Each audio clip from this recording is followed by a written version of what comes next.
The ICC officially issues an arrest warrant for Israeli Prime Minister Benjamin Netanyahu for crimes against humanity and war crimes.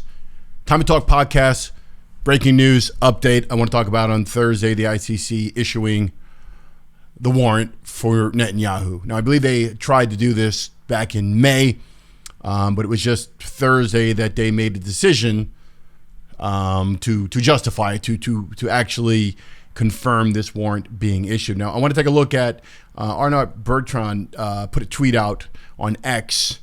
Do we still say putting a tweet out on X? Anyway, this is the ICC text explaining the decision to issue the arrest warrant against Netanyahu and Gallant is mandatory reading, right? So this is basically, it confirms that unfortunately Israel committed the very worst crimes against humanity in Gaza, including creating conditions of life calculated to bring about the destruction of part of the civilian population in Gaza, which is the very definition of genocide, which, mind you, plenty of people have been saying this for quite some time now.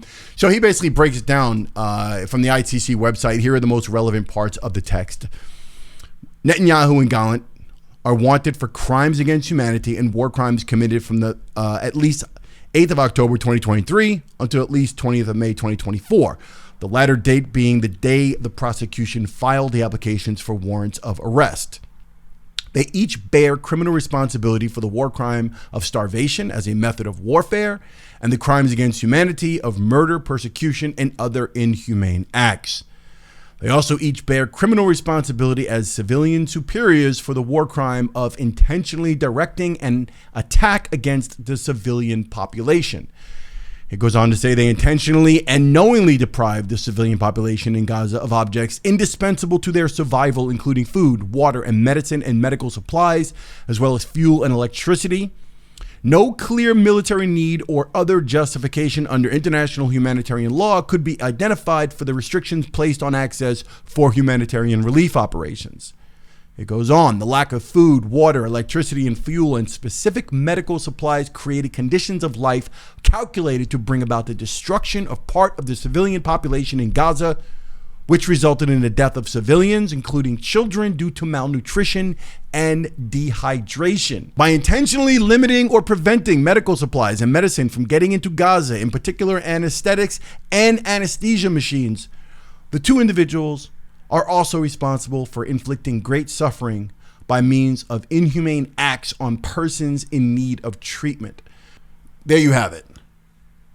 How this plays out, I mean, as the world continues to rotate on an axis of crazy with Ukraine and Russia and the Ukraine, NATO allies, the United States essentially launching ATACMS missiles into Russia and playing nuclear chicken with Putin and waiting to see, well, is he going to get pissed this time? We don't know. And now Netanyahu with an arrest warrant out for him. I think this is a slight amount of good news. We'll see what happens. I don't know how it works in terms of, do they actively go after him and try to arrest him, or is it just a matter, I believe I read somewhere where it's more a matter of their travel restrictions. They will not be able to travel abroad or will risk arrest if they do so. So I guess this confines him to Israel and to, I don't know how this whole thing works. I will follow up on it, but I wanted to actually talk about it here because I think it's a significant development in this ongoing crisis and genocide that is actively taking place. I just can't believe it's actually gone this far. And in addition to this, yesterday there was a UN vote to actually have a ceasefire. And this may have been part of what prompted today's news, right? But the United States was the only country that vetoed the ceasefire. 14 countries, United States, the only one that decides to say, no, you know what, let's keep fighting. Let's keep sending them money. Let's fund their military. Let's let them continue to kill the brown people over there. Let's just let it go. Who cares? United States, that's the U.S., that's our country. I also want to make something really clear here. Me suggesting that it's a good thing that Netanyahu has a warrant issued for his arrest, and me suggesting, or actually identifying and verbally speaking out against genocide, which is being committed. I don't think anyone's on the fence about that anymore. At least I would hope not. That doesn't make me pro-Hamas or at all. whatsoever, or anti-Semitic in any particular way. It means genocide's been committed by the Israeli government and military. That's what it means. Just like with Ukraine and Russia. It's a good time to spell this out as well for anyone, in case they don't know, because I actually got a bunch of comments on, I guess it was on TikTok or somewhere, where I mentioned the news on the ATACMS missiles being launched into Russia and how that would provoke a situation, another red line crossed for Putin, and how would he respond, and how this actually puts us in a more precarious situation when it comes down to nuclear war and ultimately nuclear Armageddon and the end of humanity. When I posted that video, I had numerous comments calling me a Russian troll and I'm for Russia or pro-Putin, and which could not be further from the truth. They're doing this currently with Tulsi Gabbard, and they've been doing it with Tulsi Gabbard because she was anti-interventionist and thought that the Ukrainian situation should not be happening. That means that she's siding with Putin or she's some sort of a Russian agent. Let's get something straight.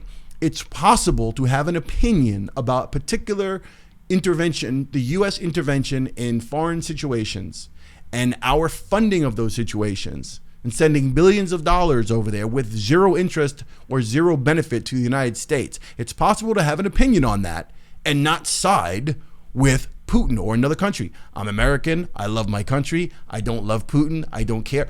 I don't hate Russia. I don't hate Putin, but I'm certainly not in favor. The man has got his issues. There's no question. But making an objective opinion about, actually a factual opinion, saying that that was not an unprovoked war and that we probably shouldn't be funding them with billions of dollars in weapons and directly putting ourselves at risk for attacks against our people, against our interests from Russia.